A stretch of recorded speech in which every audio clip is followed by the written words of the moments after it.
Yo, what is going on, everybody? Welcome to a brand new week, and welcome to a post SummerSlam edition of what we like to call the Clash of the Champions, where we talk about the different personalities, controversies, storylines, and everything in between that center around this world we know and love as professional wrestling. I am your host, the vegan you believe in conscious Kurt, aka the Professor in the flesh, as always, and my co-host needs no introduction, but fuck it. He's gonna give y'all one anyway.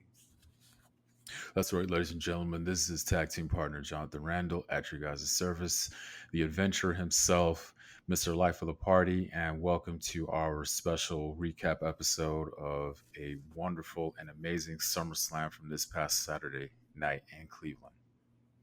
Yes, SummerSlam took place last Saturday from Cleveland, Ohio, from the Cleveland Brown Stadium, and the show started with a performance by Jelly Roll. He actually sang "God Mm. Bless America," and also he sang the SummerSlam theme song. Yeah, it was doing that and performing. It kind of like they're showing while he was performing the song, they're showing like clips of the matches of what we're gonna see, and I like that. It was Yeah, I cool. fucks with that too. Yeah, I fucks with that also. Yes, and yeah, Jelly Roll I've been seeing a lot of lately. He was even on Eminem's new album. Yeah, and this is not the first time he's attended a WWE live event. He's been there ringside at Raw at one point earlier this year, and I remember I think it was like what the day before SummerSlam. He was talking to Triple H and talked about how he loves the product and he's watching every week. So it's very good when you have celebrities talking about how much they love the business and how much it means to them. So Yeah, and I'm gonna be honest, this dude's kind of like making me want to give country music a chance. I really, yeah, I mean, I heard of him, but I don't really listen to country music as much. So, but it is what it is. It doesn't matter. Like I just appreciate any kind of celebrity that loves wrestling. So I like it regardless. So Me too. I appreciate them also. Shout out to Bad Bunny. Also, shout out to Chili from TLC, who I also heard is a big wrestling fan. no, I did not know that. Yeah, I think I remember her tweeting something about the WWE Network when it first launched. She's like, "Oh hell yeah! Finally, I get to watch my wrestling whenever I want." That's funny. Can't believe it's been 10 Shit, years now. over 10 years, and now it's a part of Peacock. Yeah. Yeah, but the show opened with Liv Morgan defending the women's world title against the former champion, the champion who never lost her title in the first place, mommy herself, Rhea Ripley. And I loved how they shot the entrance of Rhea Ripley and Dominik, how they showed Rhea Ripley walking from the back, and then her and Mm. Dominik greet each other, and they follow them from the back all the way to Gorilla, all the way to when they walk out. Yo, I loved how they did this. Yeah, I like that. I like that whole setup. I mean, like, I mean, we could talk about this all day. I mean, we've been talking about how good their whole presentation, photography, cinematography, whatever it is on the business and what they're doing right now. I like it, and yeah, I just love that shot. What they're doing, it was cool. But yeah, it was the perfect way to start off this event this night with the World Women's Championship on the line. Very a personal storyline between Liv Morgan and Rhea Ripley, and it did not disappoint. Yes, and there was even a few points at the start of the match where like Liv Morgan was trying to run away from Rhea Ripley, and then there was this one point where Rhea Ripley like pretending she was going out of the ring, and then Liv Morgan tried to do it too, but then Rhea Ripley caught her. Yo, that was great. Yeah, I'm sorry that, and how could we forget about something was wrong with Rhea Ripley's shoulder at one point. Yeah, the injured She had to put shoulders were it like a back common in. theme throughout the night. Yeah, there was one point where she was outside the ring and she had to like literally just had to place it back in and just that feeling back in. I was like, dude, that crazy, man. Yeah, they were talking about how that was reminiscent of the scene from Lethal Weapon with Riggs, Oh, or that one scene in Blade when the girl like dislocated her shoulder and then Blade just like popped it right back in. yeah. Yikes. Yeah, the announcers looked mortified when that happened. Man. The match goes on, and there's even this one point where Rhea Ripley has the advantage and she's going to grab a chair to attack Liv Morgan with it. But as she's about to swing it, Dominik takes the chair out of Rhea's hands, which I saw coming from a mile away. The way they shot this and the way it was looking, I knew he was going to do something. And then, like, the excuse he gave was the fact that she was going to get disqualified if she hit her with the chair, which was true. She would have gotten disqualified, and he was like kind of trying to play it off that way. But then, as he's distracting her, freaking Liv Morgan drop kicks Rhea into Dominik. That distracts her, and then that allows Liv Morgan to hit Rhea Ripley with the Oblivion. But lucky enough, kicked out. Oof, that shit was too damn close. Yeah. That shit was too damn close.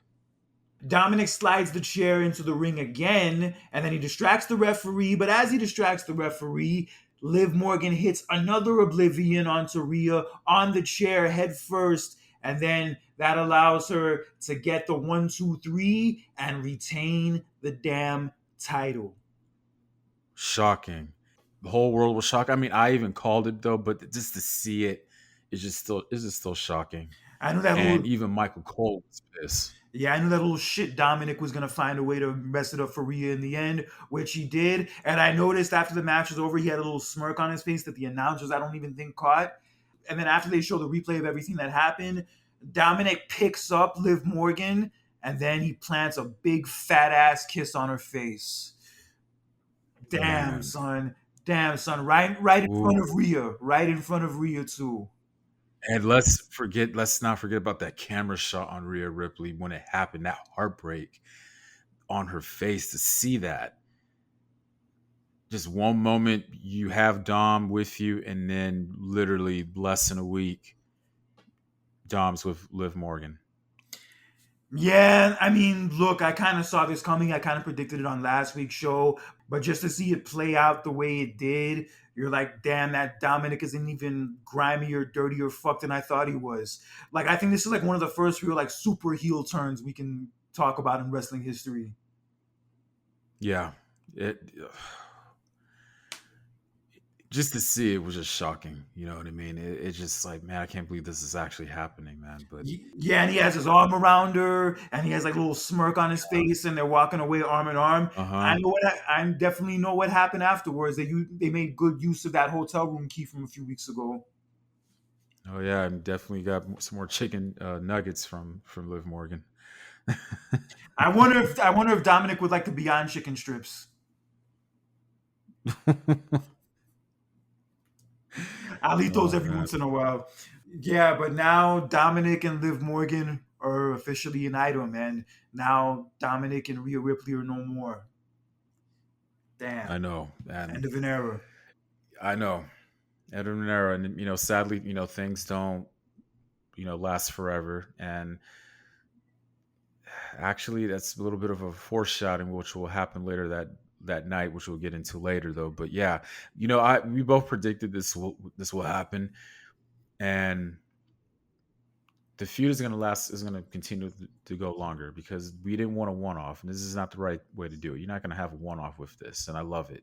So I can't wait down the road of what's going to happen later on, but at the same time, enjoy the storyline. It's shocking, it's sad, but at the same time, it's so good for business. And business is booming.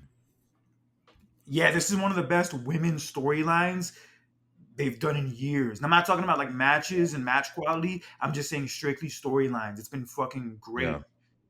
And now with Dominik and Liv officially being together, it adds like a new element to it. And now Rhea chasing both of them. Yeah, this is going to be some spicy ass shit to watch in the next few months. But I will say, I know Dominik and Liv ending up together is probably the most romantic story played out at a SummerSlam since Macho Man and Elizabeth's wedding. Right. This is a betrayal similar. This is like a betrayal similar to Paul Bearer turning on the Undertaker. Together, our love will last forever. They should do another video package with that song for the two of them.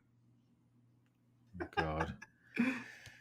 Yeah, that was some wild shit, man. But I knew from the way they shot that Rhea and Dominik entrance, like the way they shot that it was going to be the last time they would come out together.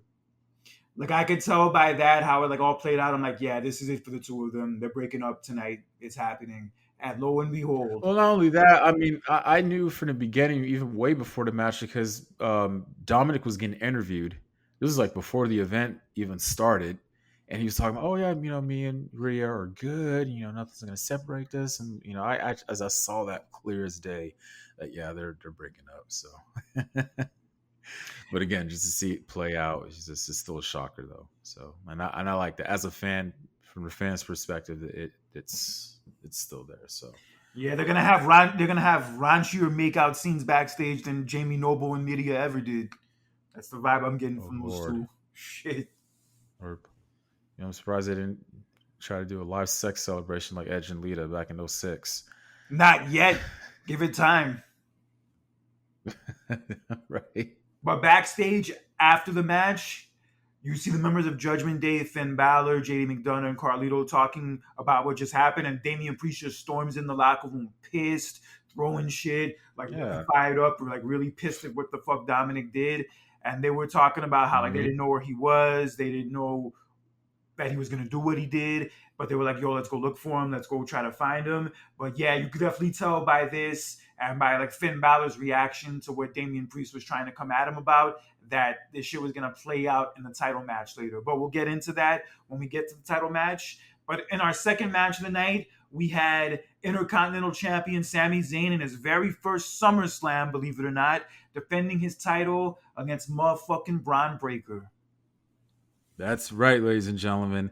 And this match went about 5 minutes. It was pretty short, Yeah, shorter than their first encounter at Money in the Bank, but um, there really wasn't like a lot of writing on this match. It was pretty much, you could easily say it was pretty much like a one-sided affair. very one-sided. Kind of gave me similar vibes to Brock Lesnar and John Cena from SummerSlam 2014. Only this match was much shorter, but very similar outcome as Bron Breakker laid out Sami Zayn with two back-to-back spears to finish him off and win his very first Intercontinental title. Damn, son. Damn, son. as I called, and I predicted, and I'm damn happy for Braun Breaker. Damn happy for him. Congratulations to him. A new era has started. He needed this. And I liked how his dad and his uncle were in the Legends box, Yes. and they showed that of Mm-hmm. them when he won the title. I Yeah. like that shit. Oh yeah. Loved it. Yeah, I mean, look, the match was definitely not what I thought it would be. I thought it was going to be a longer match, a more competitive match. But damn it, being only 5 minutes and Bron Breakker making the easy work of Sami Zayn that he did.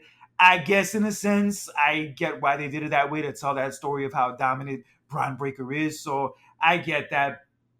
Although I would have liked to have seen a longer match, it is what it is. But at the end of the day, it accomplished what it needed to, and that was Bron Breakker winning the IC title, which happened. And congrats to him. Looking forward to seeing how this run Thank you. goes. Oh yeah, he's gonna do very well with the title, man. Very well. You see how well he was doing prior to that, and again, it's keeping the prestige of the Intercontinental Championship at level. It's keeping it. And this was the first time in 6 years the Intercontinental title changed hands at SummerSlam. Something that would happen a lot in the earlier years of SummerSlam. Yeah, I think within the first like 14 or 15 SummerSlams, there was only 3 of them where the Intercontinental title didn't change hands. Right.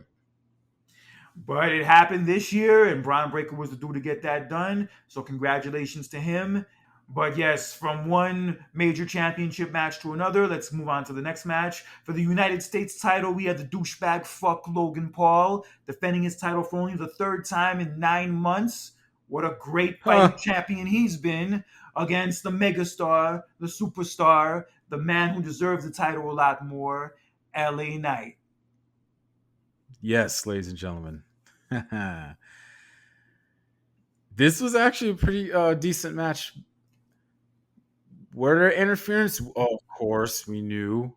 But Logan Paul came out with a special guest, a different one. Machine Gun Kelly. Yes, he came out with Machine Gun Kelly, Yeah. Logan's own. Hmm. I remember Machine Gun Kelly very well from WrestleMania 28 because he got booed out of the fucking stadium after he started talking shit about The Uh-huh. Rock. And now he's associating himself with Logan Paul, so that's another reason to boo him. Oh man. But yes, this match was good. Honestly, this match was a lot better than I thought it would be. And Logan Paul, say what you Hmm. want about him as a person and some of the things he posted online last week about that girl in the Olympics. But regardless of all of that, when it comes to putting on a quality match at a big show, he comes through. And that counts for something. Oh yeah. I don't I don't want to like get deep into that though, but that whole situation that happened in Olympics, that's a very sucky situation. And also, I was hearing Logan Paul wasn't on the Japan tour that WWE was on 2 weeks ago because he's banned from being in Japan because of some incident where he like uploaded a dead body there online. Oh, damn. Yeah, some weird shit like that. Wow. Yeah, like I think the dislike people have for Logan Paul goes beyond the fact that like he just acts like an asshole and he just comes off very obnoxious. I think it goes far beyond like that shit. Hmm. So that's why I don't mind calling him the douchebag fuck because for like those kind of things I've heard about him, I'm like, yeah, he deserves to be called some of those things. Damn. I did not know that. Yeah, bro. But regardless of all that, like I said, regardless of what you think about him personally, you have every right to feel that way about him personally. As a performer in the ring, he does what he's supposed to do. Yeah, I mean, let's not deny that. I love that spot where he did that backflip outside of the ring. Yeah, he could have hurt himself really bad at that one point. Like the way he landed, yeah, it shit looked ugly. But he still Yeah, pulled it off. He still pulled it off though. yeah. He pulls off a lot of stunts, spots in the ring whenever he's in the ring, man. And you gotta give him credit because of that. Regardless of how many times he's defended the title or he comes off as a douche and all that stuff, he is very talented in the ring. You would never think a celebrity like that will want to like put themselves through that, but he does, and I like that. I respect that. Yeah, you gotta respect it. But the match goes on. It's no surprise Logan Paul was up to his cheating tactics once again as he was handed some brass knucks from MGK and he used them on LA Oh, Knight. He did use them on LA Knight. And as LA Knight was trying to recover from that, Logan Paul attempted to do that springboard clothesline that he does. But as he was about to do that, LA Knight caught him right on time and reversed it into the blood force trauma. Got the 1, the 2, the 3, and LA Knight won his very first singles title on the main roster, that being the United States thank title. God. Thank God. Yes, finally. Finally. It's funny. You really thought Logan Paul was going to retain his title. I thought they were going to maybe hold off on the title change until Bash at Berlin, but looks like they decided to do it here, which is fine, which was a good idea. Yeah, I mean that's the best place to do it at. I don't know why like would they want to have a title change at that event. I mean, no offense though, but no, I think if you're going to do that, do it at your second biggest event of the year. And dude, LA Knight is going to do wonders with that belt. I think he's going to make that U.S. championship very relevant since when John Cena was the champion. Yeah, I like this. I like the fact that he won the title. It looks good on him. He seemed like legit very vindicated in winning. And yeah, I'm looking forward to seeing what he Hmm. does with it. It's finally happened. He finally got a singles title. It's kind of been long overdue in a sense, considering how popular he's been for so long. But even though Mm. he's had to wait so long, he still maintained that popularity. And he finally got his reward. Yeah, I'm happy for him, man. He deserved it. I've been wanting him to win a solo championship for months, and I even predicted, beginning of this year that okay, he needs to win a championship, and he did.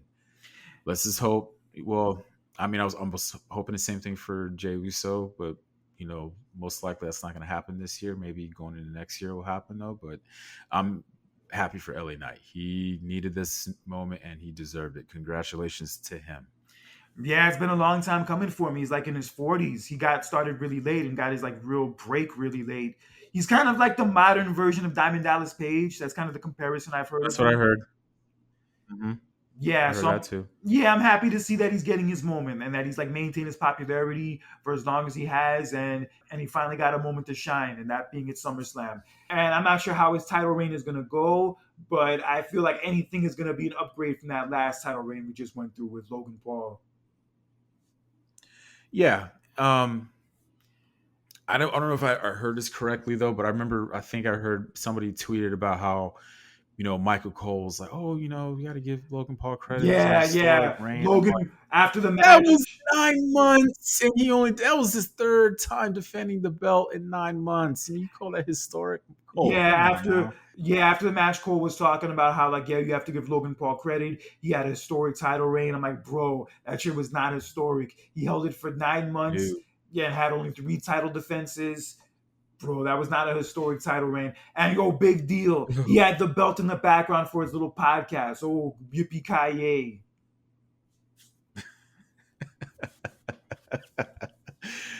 Look, I get the reason why they put the belt on him to, for that media exposure though, but like, bro, when you're only defending it like for the third time within that time frame, that's kind of sad. You know what I mean? So it's like, come on, dude. Like, oh, Yeah, I thought he was gonna lose it to LA Knight at WrestleMania, but then they ended up doing that 3-way with Randy Orton, Kevin Owens, so that kind of got pushed back. yeah. So I figured it would happen. It's like Hmm. around the summertime, and looks like it did. Yeah. Happy for him though. Yeah, happy for him too. Congratulations to LA Knight. I think he's gonna do big things with this Yes. title reign. Oh, hell yeah, of course. I know he will. So on to our next match. We have another championship match, and this time will be for the women's championship, and that will be between this year's Queen of the Ring, Nia Jax, going against the women's champion Bayley. All natural Bayley. Yes, yeah. I loved Nia Jax's entrance. And her outfit too, with the crown. Yeah. Hmm. That was a part of her outfit too. Yeah, it Like, was dope. yeah. In many people's opinion, this was probably the weakest match on the whole show. Yeah. I think I mean they did their best to hold their own though, but I think what their main thing was trying to get the whole story was like, okay, this is what's gonna happen, and it happened. And um yet Tiffany Stratton did came in the match. I knew that was gonna happen. She showed up in her match. She showed up in this match, sorry, but and I thought she was gonna cash in, but apparently she did it. She distracted Bayley, which helped Nia Jax get the win. And crazy before all that, crazy thing, Bayley kicked out of the bonsai drop the first time. I did Kick, not see that coming. Kicked out of the bonsai drop and hit Nia Jax with a power bomb, which is finally what got the crowd to kind of wake up. Because in all honesty, throughout most of the match, the crowd didn't seem like they were into it, and they didn't really feel like they had like Yeah, any life in them. But like when Bayley hit Nia with the power bomb, that's like kind of when they woke up. So that yeah. happened, and then it seemed like Tiffany was gonna cash in, but then Bayley knocked her off the apron, and then that ended up being enough to Mhm. distract her. And then Nia hit Bayley with a power bomb, and then hit her with 2 consecutive bonsai drops to finish off Bayley, end her title reign. And now Nia Jax is not only the 2024 Queen of the Ring, she's also the new women's champion. Yes, congratulations to her. I'm happy for her. But right after the match, Tiffany Stratton celebrates with Nia Jax, and I kid you not, let me be real with you. At that certain moment, I really thought Tiffany Stratton was gonna cash in on her. No way. I figured. I'm just look. I don't know. I have this whole like hesitation thing. Like she, especially like when Nia Jax back was turned, and I just like, oh my god, is Tiffany gonna like hit her with the briefcase, or I don't know. Maybe I'm second guessing myself. I don't know, but like, she didn't. But for that brief moment, I really thought that she was gonna cash in. You know what I mean? I kind of predicted that in last week's episode. But no, she didn't. And I'm glad because I don't want to have that moment taken away from Nia Jax. I said this before, ever since she came back, she has been on a roll. She's been in good feuds. She won the Queen of the Ring, and now she's the women's champion. Yeah, this has been a very good run for her ever since she's been back, and I'm very happy for her. I've always been a fan for her. I was really happy for her when she won the women's championship at WrestleMania 34. So yeah, I'm very happy for her. I'm happy for it too. I remember she got fired from WWE 3 years ago when they were doing those mass releases. And ever since she Yeah. came back for this most recent run, she's been on a tear. She's been very consistent. She's had consistently good Mm. matches. And I even said on the show last week, considering the work that she's done since she's come back for this run, she deserved to have a title reign. She finished off Bailey, who I was kind of bummed to see lose the title, but admittedly so, she wasn't having the strongest title reign. But now with Nia as the champion, we'll see where this goes. And I knew Tiffany wasn't going to really cash in a sense, because of the fact that Nia Jax just gave her that new like pink briefcase the day before. So I figured like they're not going to give her a new briefcase just for her to cash it in one day later. Oh right, yeah, I didn't know that. Yeah, I didn't know that. Yeah, and also the way that Tiffany was like celebrating with her after the match, I figured the distraction she was doing for Bailey was like all a part of the plan the whole time between the two of them. Yeah. Oh yeah. So it played out fine. I'm happy for Nia Jax. Like I said, she's done enough good work in this most recent run where she deserved the title reign, and Hmm. now she got it. And I liked how her mom was sitting in the front row, and also The Rock's mom was also in the front row, and she hugged them I both saw after that. the match too. Yep, saw that. Yeah, good moment for her. And she even talked about it at the press conference afterwards. She talked about how like Triple H has been like a big supporter of hers since day one, and Triple H was the one who Mm. brought her back last year. And yeah, just ever since then, she's been nothing but a success story. Right. It's one thing when you bring somebody back, and then it's different when you bring somebody back and you can either you use them well and you don't, and in certain cases that happens sometimes. It does, but she's been used very well, and they haven't been taking this for granted. That's why I'm very happy for her. So congratulations to Nia Jax. I feel bad for Bailey. I mean, I love Bailey. I will always have, but like you said, the title reign really wasn't clicking. I think this is the first time that she had a build up for a title match that was actually decent. Everything else before that really wasn't something to look forward to. Sadly though, but regardless, I'm happy that she had her WrestleMania moment earlier. You can't take that away. Cannot. Yeah, but I know honesty in many ways that's where her title reign peaked. Right. So anyway, yeah, congratulations to Nia Jax, and now on to the one match that I was looking forward to the most, and that is between Drew McIntyre and CM Punk with Seth freaking Rollins as a special guest referee.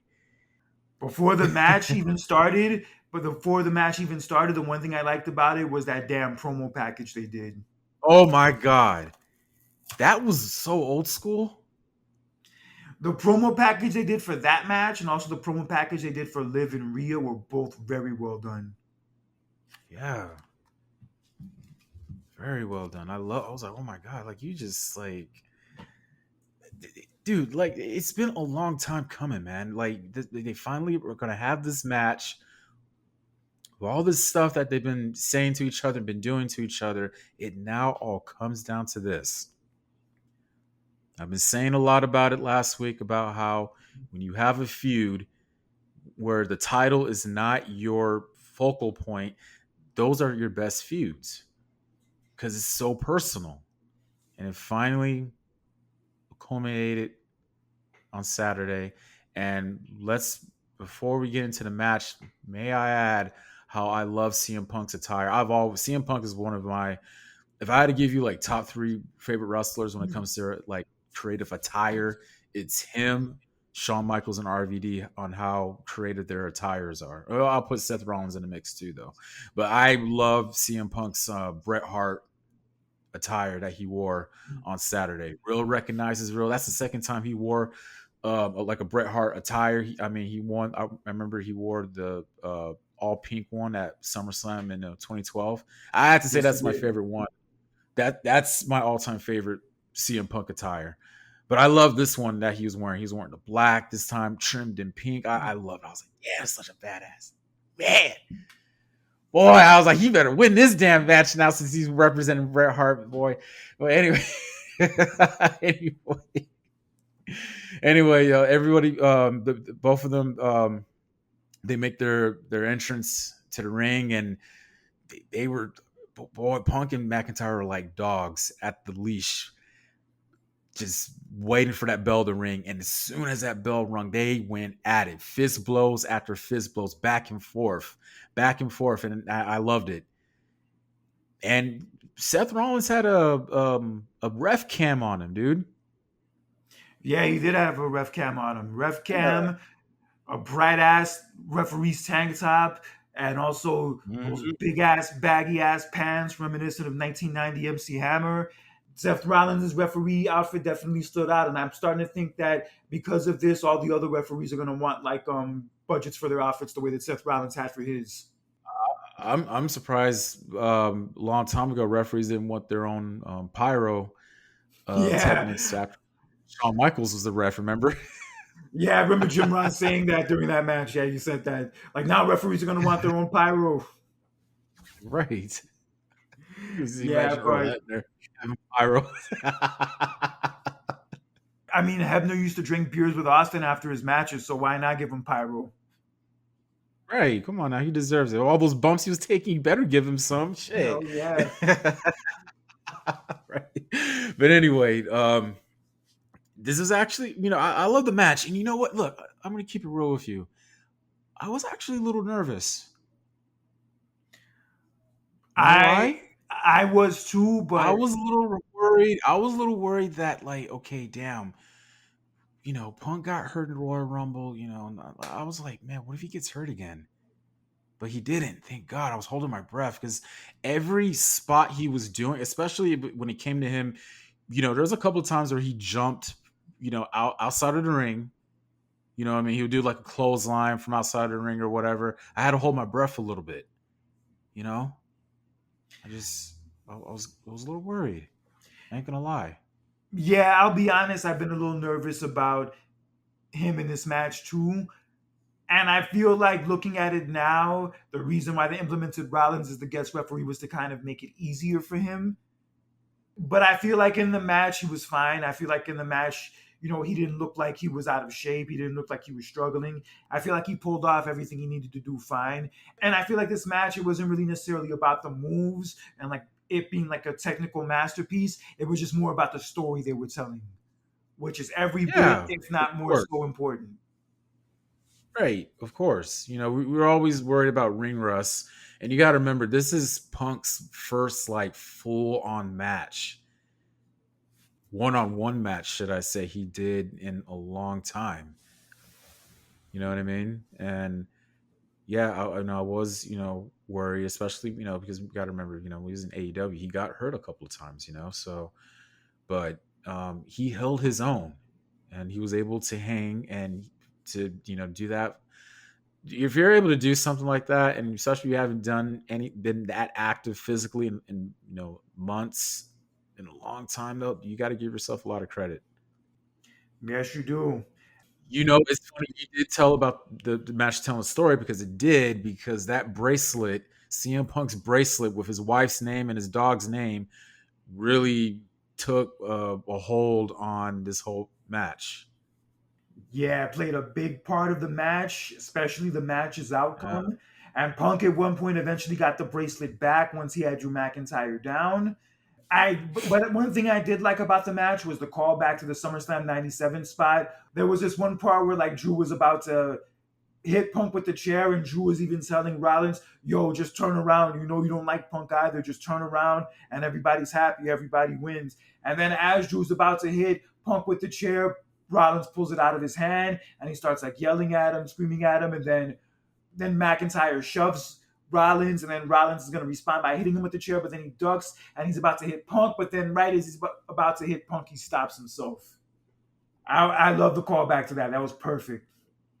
oh yeah, yeah, same here. But this is the only difference. This is that Rollins didn't hit he didn't hit anybody. Michaels did, but yeah, it is a similarities to it, and I loved it. But yeah, though, like it looked like early on. it was like Drew was the one who was more kind of like getting in the face of Rollins a little bit.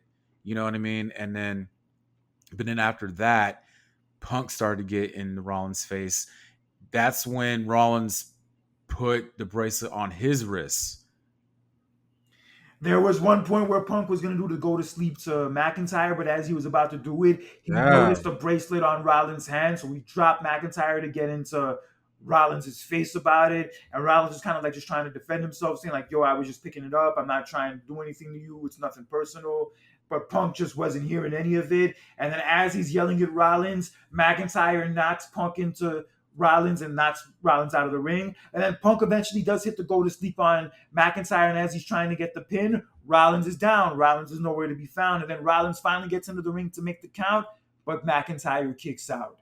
So this makes Punk even more pissed off, and he gets into Rollins' face again, talking shit to him, talking down to him, and then Rollins just basically says, "It's not always about you. It's not always about you, asshole. We don't want you here. We don't need you here. We don't need you bringing down our locker room. It's not always about you." And then in the middle of that, Punk just picks up Rollins and lays his ass out with a go to sleep, and then just says specifically, "It may not always be about me, but it's never about you."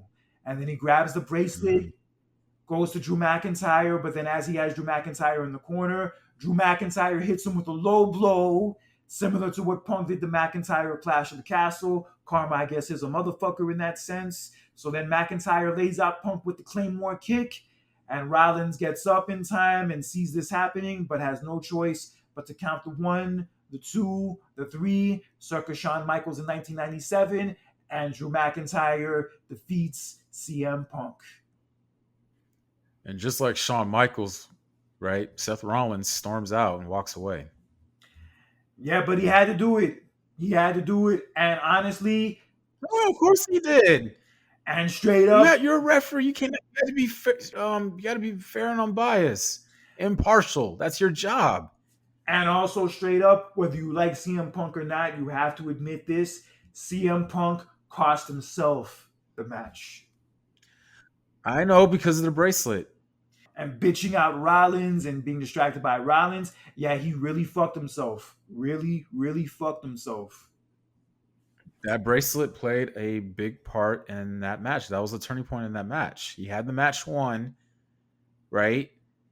And because he got distracted by, the bracelet, because he saw Rollins wearing a bracelet, that's what kind of like that was like the whole turning point of that match. You're right. CM Punk did have the match won, but again, that bracelet, like, jeez, it did.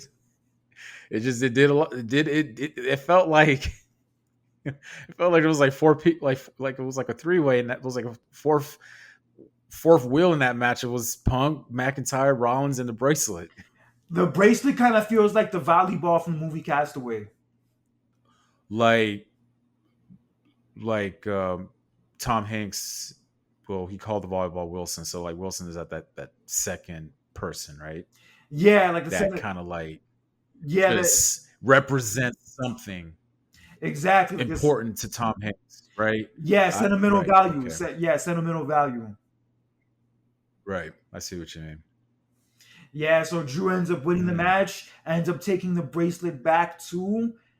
And I said it before on last week's episode, and I'll say it again this week. It's the right outcome. It's exactly the way the first match needed to play out. For everything Punk did to Drew over these last few months, screwing him out of the title 3 separate times, Drew needed to pick up that first win. That is true though, and I'm being unbiased here. I'm not being a fan. I'm being a journalist, right?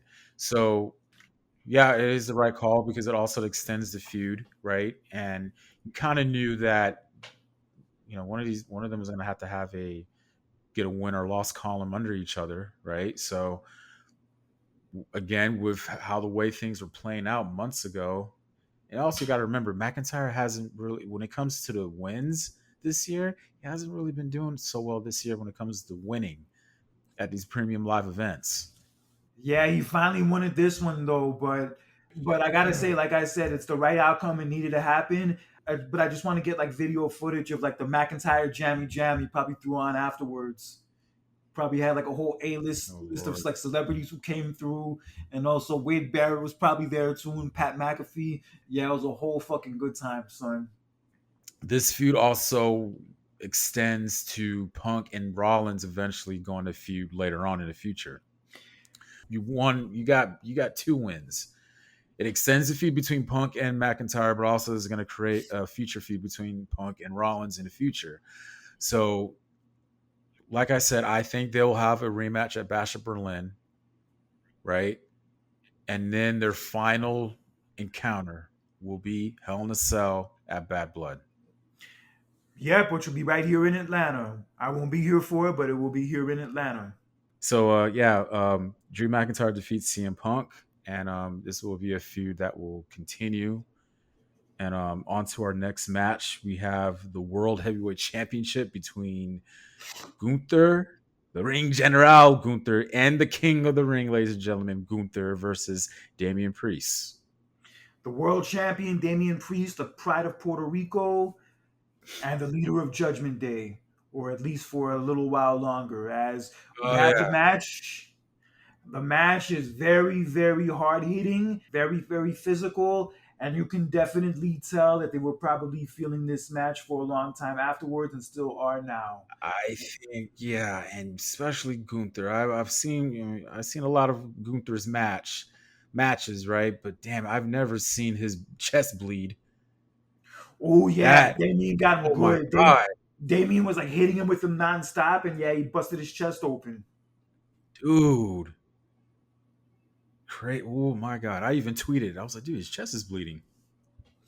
Yeah, I gotta say, for like not knowing what to expect from this match, like going into the show, from the build they did to the match itself, yo, it delivered. Hmm. Yo, they did their thing. Absolutely. It was one of those matches where, weeks ago you kind of like, I don't know if I'm looking forward to it, but the delivery and the build up made you change your mind. Yeah, and I was a believer in this match too, and Damian Priest even talked about it, how it was like a good moment for him and Gunther to be in this spot because they're kind of like on that level below, like the Cody Rhodes is, the Seth Rollins is, the Roman Reigns is, etc. So he kind of feels like being in a main event match at SummerSlam with Gunther is like a good sign of things to come for both of them. How like they've both kind of like Oh, I agree. made it I to that agree. level and like are now in that conversation with those guys. I agree, and especially after what happened, I'm feel very strongly about the World Heavyweight Championship now. So it looks the match was good, right? And looked like Damian Priest had the match won and everything though, but out of nowhere, it was like Damian Priest got this sense of more energy. Like he hit Gunther with the South of Heaven, and it looked like, oh my god, he's gonna retain his title. But out of nowhere, Finn Balor comes out to the ring and puts Gunther's foot on the rope. I knew it. I knew it. I knew when he came out, even though Gunther kicked him in the face at one point, I knew when Finn Balor came out, he was going to do something to screw over Damian Priest. Yeah, I could also tell, like in those backstage segments they were having throughout the night, that something was going to go down in this match with Finn Balor and Damian Priest, and that was going to cost Damian Priest the championship in the end. and you know what? So after that happens, right? So Damian Priest looks at the big, little scoreboard or whatever from the stadium, and he sees the replay of what happened. And he turns around and with that shock and that disbelief, and he's about to turn his attentions towards Finn Balor, but then Gunther grabs him and he chokes him out. And I thought that was the end of it, but no, Damian Priest still managed to, break out of the chokehold.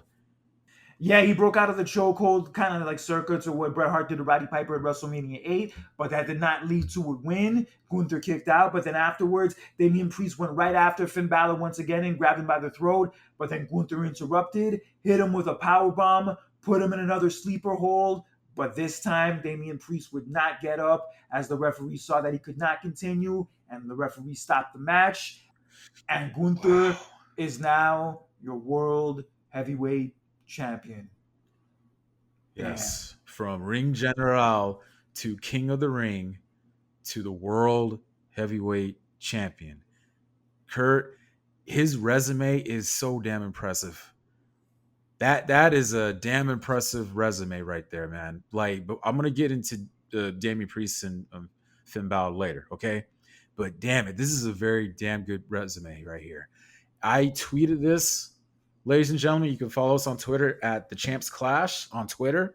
I said how Gunther brought prestige back to the Intercontinental Championship, right?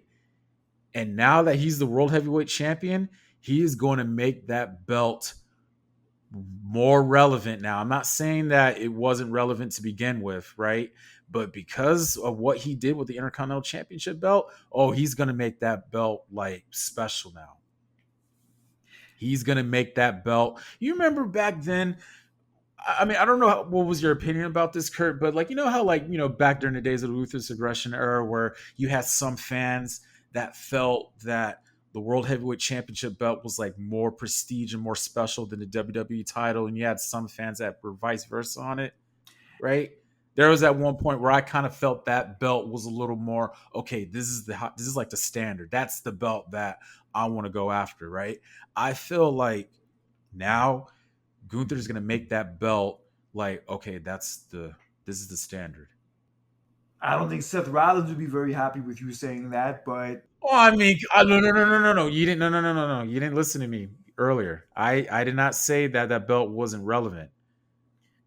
I no, I know said what you it mean. I know what you because you mean. got to remember. Now with I Gunther, know what you mean. now with Yeah. Gunther with the title, that title is now going to have equal footing to the WWE title because even though Rollins had a Yes. good title reign, it Yes. was never looked at as the same level as the WWE title. Right.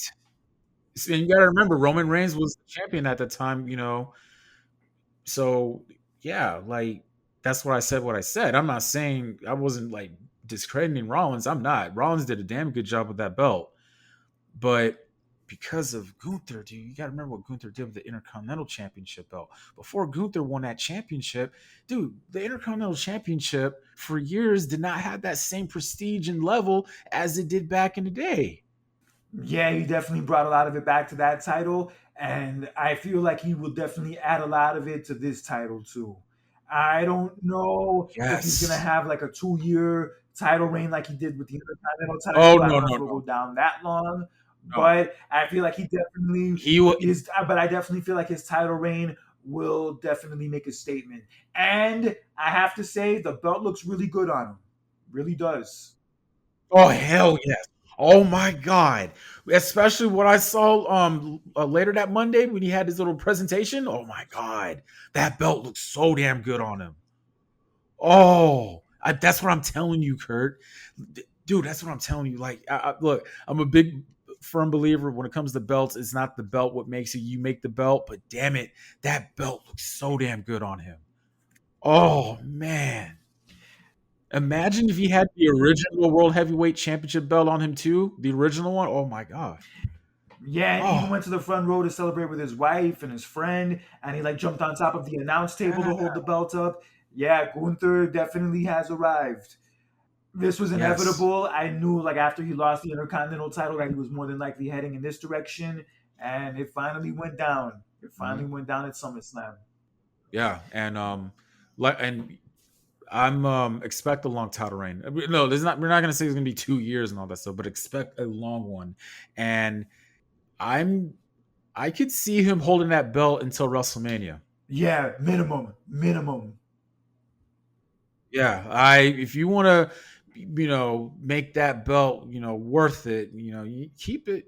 Put him in good feuds though, but keep it till WrestleMania. That's what I'm predicting. So I'm so happy for him, man. And it's just I'm very big on resumes when it comes to wrestlers. If you have a damn good resume, that already tells me a lot that you are taken serious, that you have the company has confidence in you. His resume is just it you could put that top tier with other resumes with other wrestlers who's been in the game for years. Man, that's huge, man. I'm so happy for him. But now I'm going to turn my attention to Damian Priest and Finn Balor.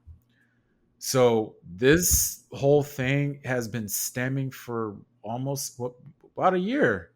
They've been butting heads with each other for a long time. Even when they were tag team champions, they were butting heads with each other. And I said to myself, eventually this is going to boil over and it's going to explode. And it did. And crazy how I kind of forgot about what happened last year at SummerSlam. Finn Balor helped me because he posted on his social media about what happened at SummerSlam last year. If you remember, guys, last year at SummerSlam, Finn Balor had a championship match against Seth Rollins, and Damien Priest cost Finn Balor that match. And you go back to what happened this past Saturday. But regardless, even then and now, them two were butting heads with each other for the longest time. And it finally boiled over and it finally exploded. So now this sets up a feud between Damian Priest and Finn Balor. And are already, you remember how prior, you know how ever since Damian Priest was the champion, where you kind of like, I don't know, is this dude a baby face? Is he a heel? You don't know, what we're seeing from this guy. And you kind of see some baby face qualities in him ever since he was a champion, right? This right here proves right now that moving forward, that Damian Priest is the ultimate baby face now moving forward.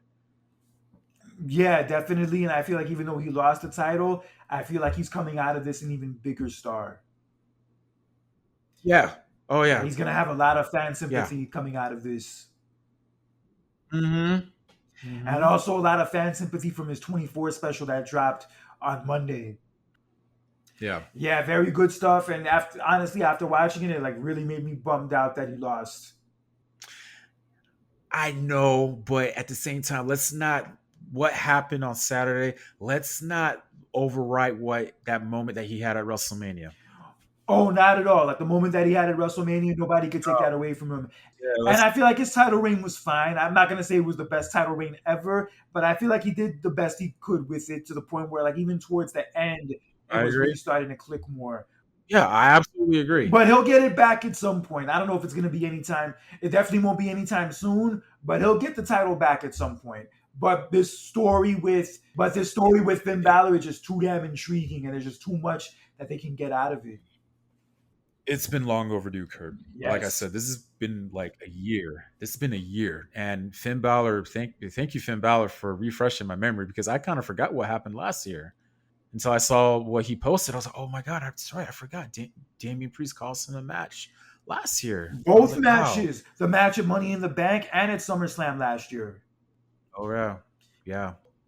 Like I said, man, they've been butting heads with each other. And I really thought they were going to, have a few that year, last year, but they didn't. But yeah, they were just butting heads with each other for the longest time, even as tag team champions. So it needed to be done, and it exploded, and it's gonna be pretty intriguing and interesting moving forward between these two. Really curious to see how this story plays out. This story and also the story with Rhea, Liv Morgan, and Dominik. We got two really hot double crosses coming out of SummerSlam and two really hot stories to really be invested in over these next few months. Yeah, this SummerSlam definitely Oh progressed a yeah, lot of stories for the next few months to keep you watching. It definitely accomplished that if it didn't accomplish yeah. anything else. And I forgot to mention this at that. I mean, this is how I felt at that moment, right? Before we move on to our next match, this is pretty much was the end of Judgment Day. As we know it, yes. This is the end of Judgment Day as we know it. Just like WrestleMania 15 was the end of the original Oh DX yeah. as we knew it, like the DX Mm-hmm. that like really blew up and that was really pop culture. This was the end of the Mm-hmm. Judgment Day that really was the force in WWE the last 2 years. It's so crazy that Yeah. Edge was the one who initially started this stable with Damian Priest and also Rhea Ripley. And it's so funny two of the people that they targeted when they initially started Judgment Day, that being Finn Balor, Liv Morgan. If you remember the initial beginnings of Judgment Day, those people were the ones responsible for kicking them out of Judgment Day. Yeah. With Liv being responsible for getting Rhea kicked out of Judgment Day, and Finn being responsible for getting Damien Priest kicked out. Yeah. Crazy. That was yeah, that was the biggest take that I took from the end of that night. But the night was not over, ladies and gentlemen, because we have one more match in the final match, the main event, and that was for the WWE Championship between Cody Rhodes and Solo Sikoa and Bloodline Rules. This was his dog's Pharaoh's last appearance. You know, this was weird how they kind of like they worded this, or how the way they did it, because for some fans' perspective, they're thinking that like is his dog sick or something, or like no, like I was like no, like he's just been like on the road with Cody, and this is going to be like his last time, being with him. You know what I mean? So like being on the road, that's a lot. So yeah, this is Pharaoh's last, time being on the Road road with trip. Cody. Yeah, trip. Yeah, yeah. Everybody was thinking like, wait, is something wrong with his dog or something like that? I was like, no, no. Nah, Cody even said the dog's just more his daughter's dog more than the dog is his dog now. Ah, I see. Okay, interesting. Makes sense now. Yeah, so he walks with his dog, and then before he even, walks through gorilla position, he runs into Arn Anderson. Yeah, it was nice to see Arn Anderson on WWE TV again. This is his first like real Yeah. appearance since his AEW contract ended recently. Yeah, it was cool to see them back Wow. together because yeah, that was Cody's manager in AEW. Oh, that's right. That's right. Yeah, You know what? You know what's funny? What's funny? I was thinking to myself, like, I think some people were saying this too, how like the fact that it was a bloodline rules match, right? Where anything could happen. Some people were thinking that Arn Anderson was going to show up in that match. with his glat. You stop. Oh God. Oh God. Yeah, Oh, where do you think Brian Pillman got the inspiration for the incident where he pulled the gun out on Austin? Where do you think he got that from? good Lord. Oh man. Yeah, But anyway, imagine. it was great to see them too. Yeah, Huh? imagine Arn Anderson pulling a gun out on you and being on the other end of that. Good Lord. Shit. Ugh, yeah, but it was great seeing those two again. It was a pep talk they had between each other, so it was very great. Yeah. Also great to see Arn Anderson appear at a SummerSlam again because he's a part of one of the best opening matches in SummerSlam history, being in '89 with him and Tully Blanchard against the Hart Foundation. Uh, Good ass match. the match was okay, but then it got more interesting once everybody started to show up. That's what everybody was waiting for, bro. Everybody was waiting for the Yeah, interference, the shenanigans. Yeah, exactly. that's what Right, everybody was anticipating. Yeah, I right. mean, the match went on for about 15 minutes or so. It was cool. It was fine for what it was. But let's be real. Going into this match, we all knew realistically that Solo wasn't going to be the one to dethrone Cody Rhodes. Oh no, of course not. Come on now. And this didn't really feel like, like a major SummerSlam main event. Even with what they've been doing with the new bloodline build and with Solo being the leader of it and all that, let's be honest, we didn't really buy him as the dude who was going to dethrone Cody Rhodes. It wasn't going to happen. No, of course not. I mean, look, I said this last week. I said it's good for him to be in his position. I'm happy for him to be in his position because he Oh, deserves that. no doubt about it. No doubt about Yeah. it. But as far as him, dethroning Cody, no, no, no, no, no, no. That's not new. New. Back to this match. Yeah, everybody shows up, and then even Randy Orton and Kevin Owens shows up as well. Yeah, Arn Anderson alluded to the fact that he knew some friends and that they were on their way to back up Cody. And then turns out those two friends were Randy Orton and Kevin Owens. I wasn't really expecting them back so soon because of the fact that the Bloodline put them out, just recently. I wasn't expecting them back so soon, but here they were. They were back. They fought off Tama Tonga and Tongaloa and got The rid of new tag them. team champions, by the way. Well, Tama Tonga and Jacob Fatu were actually the new tag team champions. Oh, right. Yes, they knocked off DIY last Friday on SmackDown. Damn, poor Johnny Mhm. Gargano. He lost in his hometown. Lost the title. Damn. Yeah, it's funny. He said he actually went to SummerSlam '96 in that same building. Oh, he did. SummerSlam '96 was in that same building. It was called the Gun Cool, Arena cool. back then, but Yeah, I remember. Yeah, I know. And speaking of Jacob Fatu, so yeah, after Randy Orton and Kevin Owens shows up, you think everything's all cleared away. Oh, contraire, because then Jacob Fatu interferes in the match, even to the point he even splash a diving splash onto the announce table onto Cody Rhodes, and this didn't really help Jacob Fatu because apparently he hurt himself.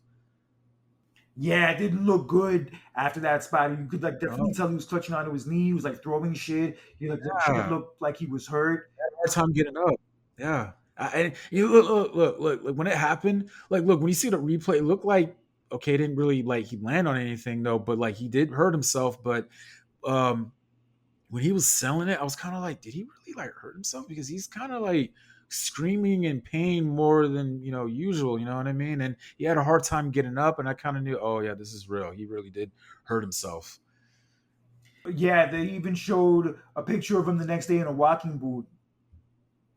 Yeah, Yeah, I hope he's not. crazy. I hope he's not like seriously injured where he's gonna need like a surgery that keeps him out for 6 months to a year because that would be bad Yeah. fucking timing. Ooh, bad fucking Oh, dude, timing. man, it would be. Yeah, so he pretty much tells Solo to finish him off and all that, and Solo's about to finish him off, but then the unexpected or the expected happened, and somebody's ring music hit, and it was probably like the loudest pop that we got of the whole night. And that pop that you're talking about was the pop for the return of the tribal chief himself, Roman motherfucking Reigns. And his music Yeah. sounded a little weird. It didn't sound like his traditional music at first, so I wasn't sure if it was No, really him. And then, but when it had the head of the table graphic on the screen, I'm like, okay, it is him. I knew it was him before they showed all that because if you remember closely, that same beat that they did, it was like the same one they played for Roman at WrestleMania. Yeah, I noticed it after a few seconds. I noticed that. And then Yeah. Roman comes out. He has the OTC shirt on, gets a crazy ass reaction. This will definitely go down as one of the biggest returns in SummerSlam history. Yeah. And the announcers kind of playing it off of whether or not he's going to attack Solo Sikoa or he's going to attack Cody Rhodes because obviously Cody took the title from him at WrestleMania. But Roman walks to the ring and then lays out Solo Sikoa to no surprise with a Superman punch, hits his ass with a spear, and then just stares Cody down and walks out of the ring. Yep. Cody Rhodes then hits the crossroads and pins him for the 1, 2, 3 and retains his title.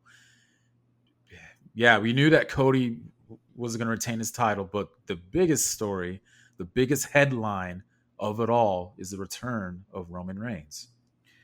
Which we all saw coming. We all knew coming out of Yeah. SummerSlam that was going to be the biggest story. And lo and behold, Yeah, it is the biggest story. Roman Reigns is it finally is. back for the first time since WrestleMania. And Cody could not get his eyes off of him. From the time he No. pinned Solo to the time the show went off the air, his eyes were dead set on Mr. Roman Reigns. Damn. It woo. I'm happy that Roman Reigns is back, man. But great way to end the night, man. And overall, what is your take on this year's SummerSlam? Where would you rank it at from a scale 1 to 10?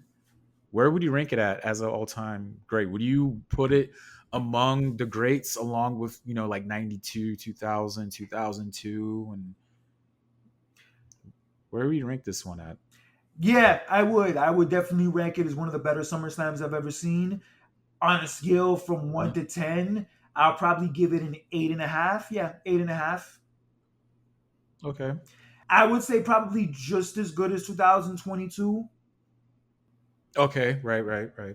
Yeah, so Yeah. I'll definitely rank it up there as one of the better SummerSlams. I don't know if I would say it's my top 10 Okay. favorite all time, but it was definitely a success. I definitely enjoyed the show from start to finish. And like I said, the main thing this show accomplished was progressing storylines further. Like there's a whole bunch of Yes. shit that came out of this Yes. show that that we're still going to be talking about in the next few weeks, next few months. Yeah, they Mhm. really set up a lot of Yes. major stories for the next few months coming out of the Hell show. yeah. You know, it's funny for a SummerSlam, you rarely see stuff like that. Yeah, we have the Rhea, Liv, and Dominik storyline. We have Damian Priest and Finn Balor, that storyline. We have Roman Reigns back and Mhm. like gonna feud with Solo, or maybe have another rematch with Cody. We have that going on. We Yep. also have Gunther as the new champion. Yep. CM Punk CM, and McIntyre, and then the yes, possibility of where Rollins fits into this, yeah, you Punk know? and So it's a McIntyre is lot, gonna man. continue. You know what that I was offended about? So that scumbag of a journalist, you know who I'm talking about. Meltzer. Yeah, Dave Metzler called it an angle show. I mean, in many ways it was. In many ways it was a big part of why the show But he was. kind of. But the thing is, I get no. It sets up angles up at the same time. It's like if you're watching this match to watch a pure, wrestling match, you'll be disappointed. I'm like, no, you're still kind of like satisfied with what you're seeing. Yeah, it did set up angles for the future, but like let's not just base it just on off of that. Yeah, he's basically just talking about how like there was like no real like match of the year candidates on the show. That's kind of like what he's alluding to in his review.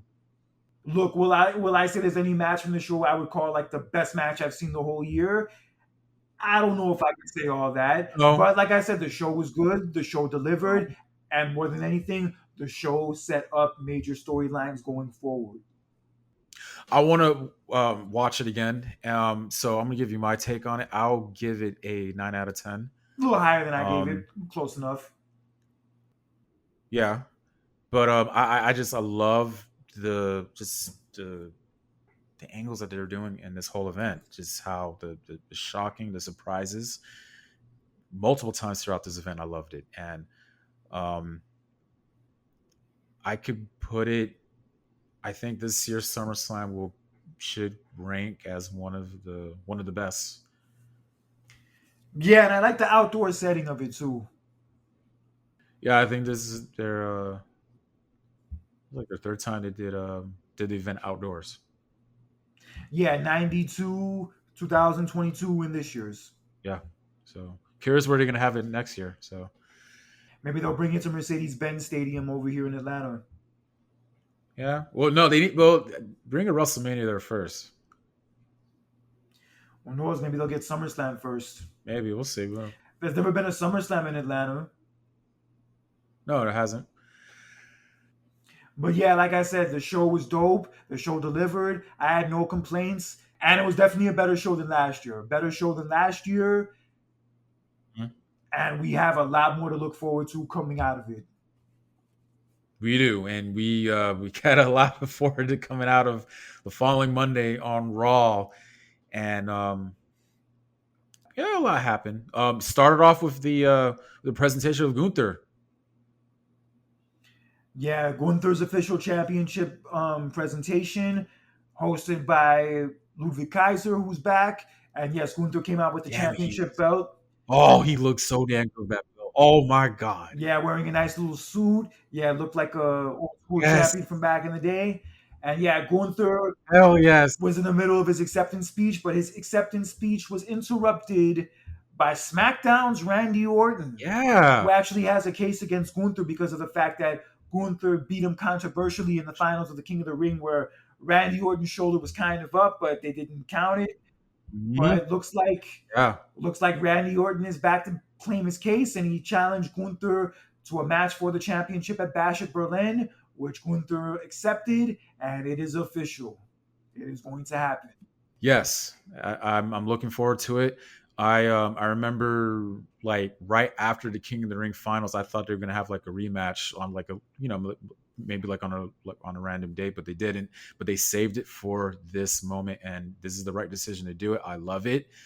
Um, it's funny that you mentioned Orton stated a case. That's a strong case, by the way. He stated because yeah, he has every right to have a title shot.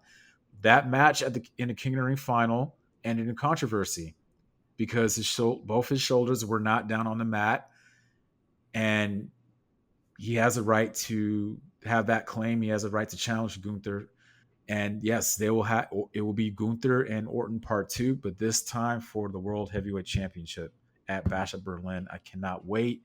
It's August 24th, correct? August 31st. 31st, August 31st. Um 10 p.m. Pacific time. So 1 a.m. my time. Shit. Yeah. Good God. I Wow. might as well go out and drink all night and watch that show. Yeah. Right. But yeah, I can't wait for it. So that's been the first match that has been on the card for Bash at Berlin. But also on Raw, we got probably an idea of what other matches we'll be getting as CM Punk came out Mhm. for a segment, but he was interrupted by Seth Rollins, and it looked like the two of them were about to go at it. But as they were about to throw Mm. down, Drew McIntyre interrupted, but he wasn't coming from the entrance. He was interrupting from the crowd.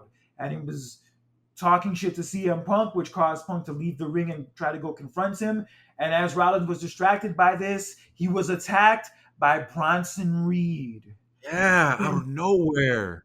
Yes, and Bronson Reed earlier in that show was trying to talk to Adam Pearce about something, but Adam Pearce kind of like blew him off. So Bronson Reed promised to make him notice him by the time the night was over, and this is the way he went about doing it. He attacked Rollins, Wow. and he laid Rollins out with not one, not two, not three, not four, not five, not even six, but 7 tsunami splashes. Crazy. Motherfucker. Crazy. So I kind of see where you're going with this now. So it looked like what we were gonna see was Rollins was gonna, feud with Punk, which hindsight is really not, the right thing to do right now because Punk is not done with McIntyre. Punk is gonna get his bracelet back. Okay, so right now they're pivoting. Right now they're like, okay, let's have Rollins maybe have like a one-off with somebody else for this upcoming premium live event. Yeah, it seems like they're going in that direction, but damn, what a fucking way to make Bronson Reed look like a threat. Oof. Came out of nowhere of all people. Yeah, but bro, 7 tsunami splashes. This kind of reminded me in a way of the time that Yokozuna Banzai dropped Hacksaw Jim Duggan like 3 or 4 times and made him cough out blood. That I do not remember. That was like the beginning of '93, like going into WrestleMania 9. Like to make Yokozuna look like a killer, they did that angle where he did that to Hacksaw Jim Duggan. Mm. So yeah, this is one crazy ass attack, son. But damn, those referees could have like moved Rollins out of the way a lot sooner. Holy shit! It came out of nowhere. I mean, I don't know what else we're supposed to do though, but yeah, I mean, But still, like, after he'd done it like 2 or 3 times, they could have at least like thought like, oh, maybe we should move this guy out of the ring so he right. doesn't lose that, again. But that is no, true. 4 more times is a charm. Yeah. Good God. Hopefully, we're gonna get a reason about. I mean, we are gonna get a reason next week on the reasoning. So yeah. I think Bronson Reed is probably jealous of Seth Rollins' outfits. He But probably used to get made fun of when he was a kid in school for his clothes, and he sees like Rollins coming out with these crazy ass outfits that he gets a lot of attention for, and it just mm, makes him jealous, son. He can't get over it. Can't right, get over it. right. So yeah, most likely we're gonna Also, get that match, and then and also Punk and McIntyre. Punk obviously did not catch McIntyre. McIntyre ended up leaving the arena before Punk could catch him. And yeah, this is definitely going to stretch out for the next few more weeks. We're going to get the next match probably at Bash at Berlin and the blow off at Bad Blood for Hell in a Cell. that's But right. we'll see what they do with this in the next few weeks. Yeah, we'll see. I know for one fact we will get a rematch between. Well, you know what? Now that I think about it, no, no, no, no, no, no. I said there'll probably be a rematch between Liv Morgan and Rhea Ripley, but after what I saw this past Monday, I think we could see a mixed tag match. Yes, and let's get into that real fast as Damien Priest came to the arena looking for Finn Balor to get up in that ass, but Finn Balor was nowhere to be found until he looked at the screen. And Finn Balor basically told him, "You're not going to catch me. It's going to come to the point where you're going to end up forgetting about me and thinking you'll never catch me. And right when that point happens, then I'll reappear." And even in this segment, and also in this segment, Finn Balor went on to reveal the newest version of the Judgment Day, which features himself, JD McDonough, Carlito, Dominik Mysterio, and now Liv Morgan too. Yeah. So the Liv Morgan Revenge Tour is officially complete. She took out Rhea Ripley. She took her title. She took her man. And now she took her crew from her. Oof. Oh, damn. Yeah, you're right. The Revenge Tour is complete. Yes, it is complete, but we did have a match later that night on Raw between Damian Priest and JD McDonough, and then Finn Balor ended up appearing, and then that fucking set Damian Priest off. And as he was trying to get his hands on Balor, he was stopped by everybody within Judgment Day. They all beat him up. They all quadruple teamed him. And coming out to save him was Rhea Ripley. Right. Rhea Ripley came out, and then Dominik just got away in the nick of time, but then she caught Liv Morgan, and then she threw Liv Morgan into the damn post. That spot looked like it hurt like hell. And then she was about to razor's edge Liv Morgan through the announce table, but then Dominik pulled her away just in time, and they ran the fuck off. Oof. Finn Balor ended up getting away, and that ended up leaving Damian Priest and Rhea Ripley with JD McDonough all to themselves. And they both ended up laying them out, specifically Damian Priest with South of Heaven. And Damian Priest and Rhea Ripley are looking like they're going to be on their own now and fighting off the Judgment Day together. Yeah, and the reason why I mentioned the mixed tag, so at first I was kind of like, okay, Liv Morgan and Rhea Ripley will have a rematch at Bash of Berlin, but after what I saw this past Monday, I think it will be Damian Priest and Rhea Ripley versus Finn. Maybe, I don't know, maybe Dominik and Rhea. And I don't know, like that's kind of like what I was seeing, because when I saw that interaction between Rhea and Damien, I was like, okay, maybe like a mixed tag for Bash of Berlin, maybe, you know what I mean? And then for somehow, because you remember you were saying Finn will say you're not going to catch me and all that stuff, right? Maybe Finn and Damian Priest will finally have that match at Bad Blood, maybe. Or maybe even later than that. Hmm. Yeah, it's very possible they could stretch this out a long time. So I'm thinking like that scenario could play out with the mixed tag, but I think it's gonna be Damien and Rhea against Dominik and Liv. Right. Okay, yeah. Mm-hmm. That's what I was saying too. Because Damien wants to kill Dominik also for what he did to Rhea. Exactly. Yeah, so I can see them going in that direction. Damn, Damian Priest and Rhea Ripley, like two of the biggest baby faces on Raw now. Mm-hmm. Like if it wasn't really apparent the last few months, now it's official. Because they both came out of SummerSlam, especially with a lot of fan sympathy for what happened to both of them. So yeah, now they're both going to be an even bigger deal now. Oof. Oh man. But it is sad to see Judgment Day go. Well, the initial version of Judgment Day that we knew of. It is sad to see it go, It but happens. all good things come to an end. It happens. It happens, man. You look at the Yes, greatest factions in this business. It all happens. Like you look at the original DX. You look at Evolution. Yeah, the Shield. That's another one right there, man. It happens, dude. yeah, but they accomplished a lot. They were focal. They were basically the focal point of Raw for the last 2 years. Like what the Yeah. Bloodline's been for SmackDown, that's what they've been for Raw. Mm-hmm. Yeah, but I'm looking forward to seeing what this next incarnation is like and what Damian Priest and Rhea Ripley end up doing. Yeah, it's gonna be some interesting ass episodes of Raw to watch. Yes, and SmackDown this upcoming Friday, because it's been announced that Roman Reigns will make his return to SmackDown this Friday. Oh yeah, he'll definitely be there. Cody will also be there. Also, the new women's champion Nia Jax. Yeah, SmackDown tomorrow night is gonna be loaded, but I feel like for the next few months, whatever Cody Rhodes ends up doing is going to be second fiddle to the Roman Reigns and Bloodline stuff. Oh man. And you see, that's why I think outside of that, that is why I said Gunther as a world heavyweight champion now. That is why it's going to be. I think it's going to be a little more relevant than the WWE Championship. Very possible. Very, Yeah, very possible. I think Cody's title reign for the most part has been good, but like we said, he has not had any really interesting storylines since he's been the champion. Even that storyline with Solo Sikoa going into SummerSlam, it wasn't really anything that compelling to the point where you like thought he was like legit gonna lose.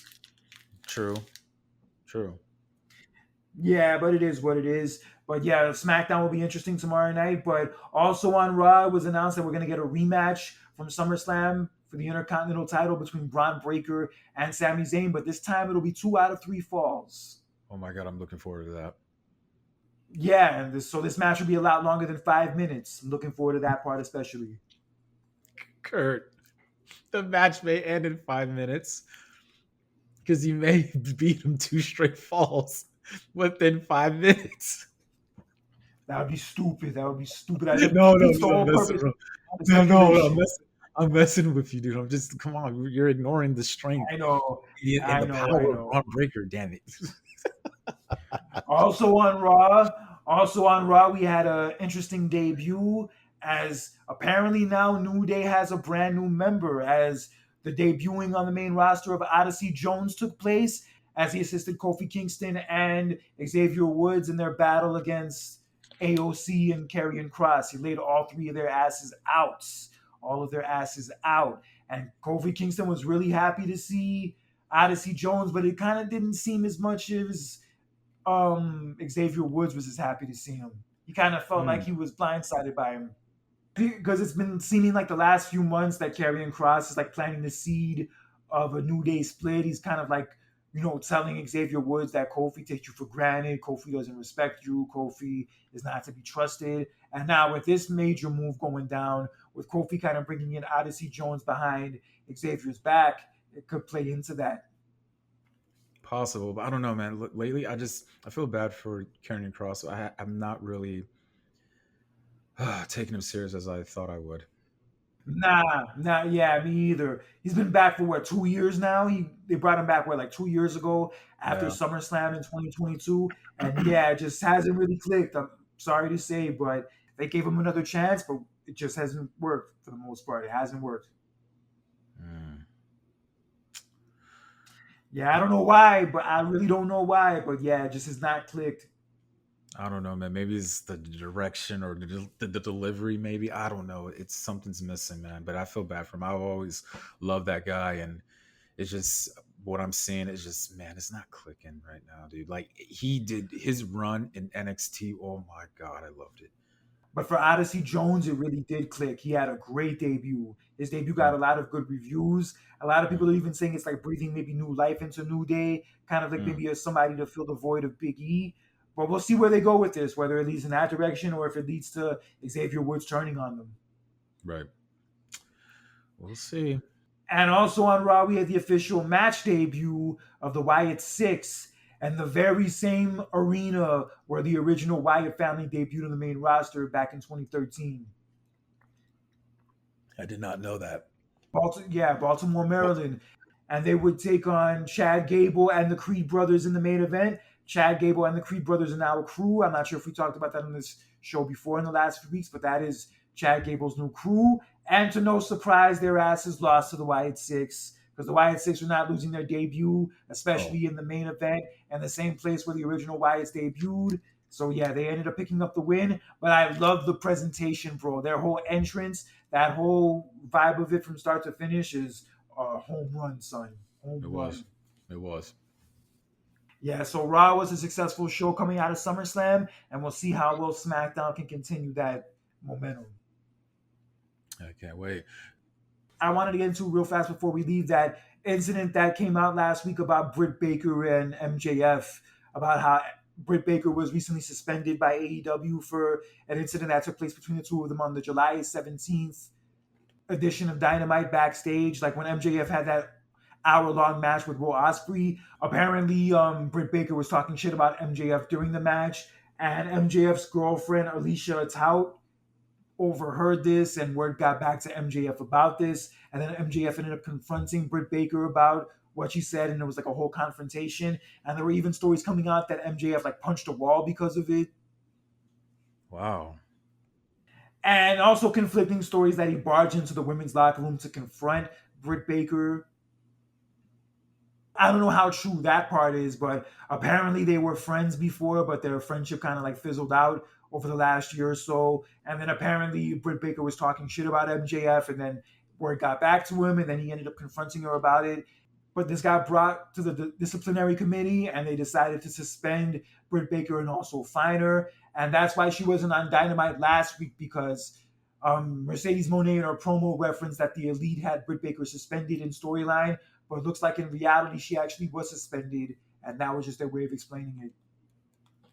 That's a whole crazy situation, though. Regardless, so Yeah, and yeah, a lot of people were kind of like upset because they kind of felt like it was unfair for Britt Baker to be punished and not MJF. Like, I don't know exactly what happened. I don't know exactly who was at fault, but it seems like from everything coming out, it was like Britt Baker that was the instigator of all of it. man, And it's not really the first time this has like really come out about her having issues backstage before, because I think we've talked about it on the show before. Like, her and Thunder Rosa also had beef with each other. I don't. Maybe I don't remember that or recall that, but wow. Yeah, that was a big story going around for a hot minute. Even on that show AEW All Access, they kind of documented it. Hmm. Yeah, and Britt Baker kind of like just got back a month ago when she's already kind of getting in trouble like this. That is kind of a little bit strange, but whatever. I don't know exactly what goes on over there in AEW backstage, but it definitely does seem like it gets a little messy. A little messy, Yeah. son. Very. But Britt Baker was back on Dynamite last night. She was back in a via satellite segment with Mercedes Moné. So that match is still on for All In Wembley Stadium. And it should be, because that's definitely a match that should not be jeopardized just over some petty backstage bullshit. No, definitely not. Yes, and also at All In, MJF will take on Will Ospreay in a rematch for the, I guess, United States Championship that he calls it now, whatever the fuck. Oh, He was dressed like 94 Lex Luger on Dynamite last night. oh my God. Yeah, man. And Why? also one more thing about Britt Baker before we move on from that. She's actually going to be in the next part of season 6 of Cobra Kai. Really? Yeah, she's going to be one of the fighters in the Saikai Taikai, the tournament. Oh wow. Yeah, that should be interesting. Yeah, they have a lot of it, wrestling references on the show. I know, like, that Stingray dude was like jamming to Jericho's "Judas in My Mind" song in the season 5 episode, and also Mhm. the dude who plays Kreese, Martin Cove, he was also on an episode of Dynamite 2 years ago. So yeah, I could see how that would be a connection. Yeah, I'm looking forward to seeing how she plays Okay. it off. Hmm. But I also heard another unfortunate rumor that maybe her and Adam Cole have split up. Oh really? Yeah, because last week it came out that like Adam Cole was like moving by himself, and that's like kind of like what started sparking the rumors that him and Britt Baker maybe split up. I don't know if there's any truth to that. I haven't really heard much about it since, but that could be true. But what is definitely true is that Mercedes Moné and her husband are officially divorced. Yeah, I heard about that, and it goes back to that story you're telling me about the whole, her getting mad at her husband about the whole wardrobe thing, which was, if that is really true, that's very petty and stupid to get mad at, very angry at your husband about. Yeah, that's the thing. Yeah, that's what I was talking about a few weeks ago. Like, kind of stories like that don't make her come off very well at all. I'm sorry, and I don't really know exactly what the relationship was like because I don't know either one of them. But just from like how she described that incident, I'm sure it was probably more than just that. There was probably a lot more shit going on between the two of them that led to coming to this. Had to be, I think we heard like part of her story, but like we don't know the husband side of the story. So Yeah, she didn't bash him or anything. She just said like, I finally get to sign my divorce papers. This has been a long time coming. I'm finally free. I can't wait to start this next phase of my life. And she like says thank you to her now ex-husband. How like she says like how he's a good man and how like he saved her life. And yeah, it's cool she didn't bash him in that regard. But look, I don't know how their relationship went south. I don't know what got between them. But obviously, considering that it's ending in a divorce, it's probably best that they are going their separate ways if it came to that point. yeah. Yeah, and she even opened up in that interview that they really officially separated like in December of 2020, but she didn't want to tell anybody at the time because she was trying to get the main event spot at WrestleMania that year with the match with Bianca. So she didn't want like Vince McMahon to find out that her and her husband separated. Like she didn't want that like distraction around. So she kept it a secret for a while, and now I guess she felt was the time to bring it up. But whatever. I mean, I don't know whose fault it was. I don't know who contributed more to the downfall of the relationship or if it was just a mutual thing. But regardless, I kind of saw this coming for a while. Like I kind of tell that her and her husband like weren't together anymore. Just from like seeing like what she was doing online, she wouldn't really reference him anymore, and she wouldn't like show pictures with him anymore and all that. So I kind of like could put two and two together. True. Yeah, sometimes you can tell with those things. Sometimes with people's relationships, you can kind of like tell, even if they don't openly admit it, that they're probably like single and they're not with that significant other they were with anymore. Yeah, it bees like that. But best of luck to both of them. I hope they find what they're looking for outside of that relationship. But before we get out of here, it is official. SmackDown will be moving to USA starting September 13th. For good. Yep, thank God, because that Fox bullshit is for the birds. Yeah, all that editing and crap they were doing The because of that, blacking because out, the blacking censorship. out. It was stupid. It was stupid. Yeah, it was mad whack, but now it's back on USA where it belongs, and then Raw will eventually move to Netflix starting in January. Yeah, I can't.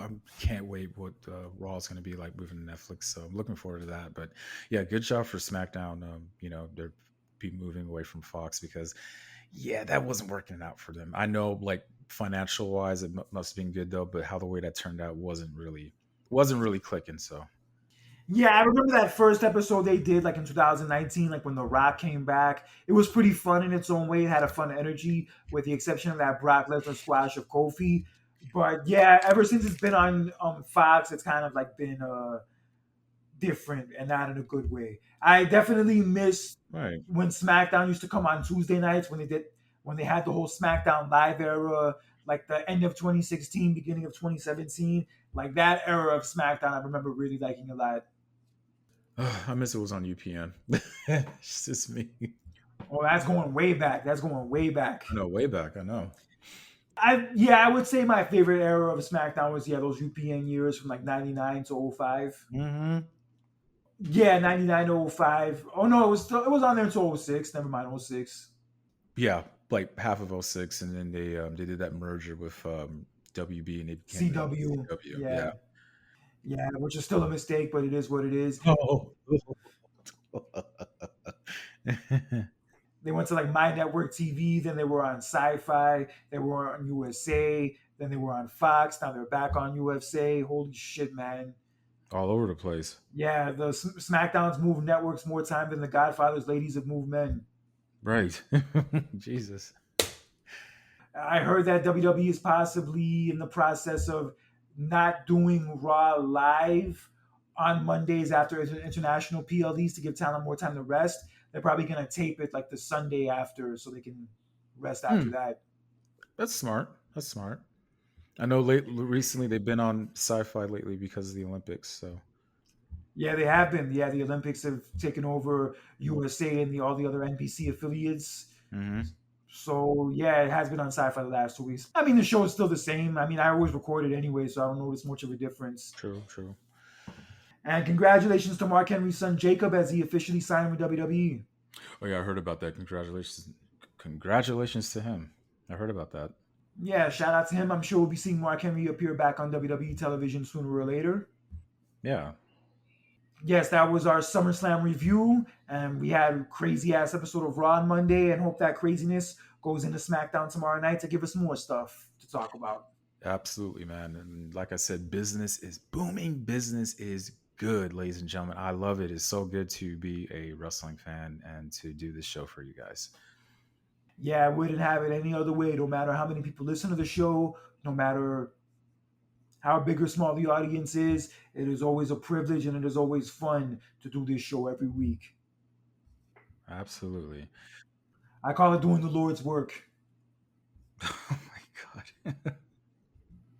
All right, guys. But until next time, for John Randall, this is Conscious Kurt with another edition of the Clash of the Champions.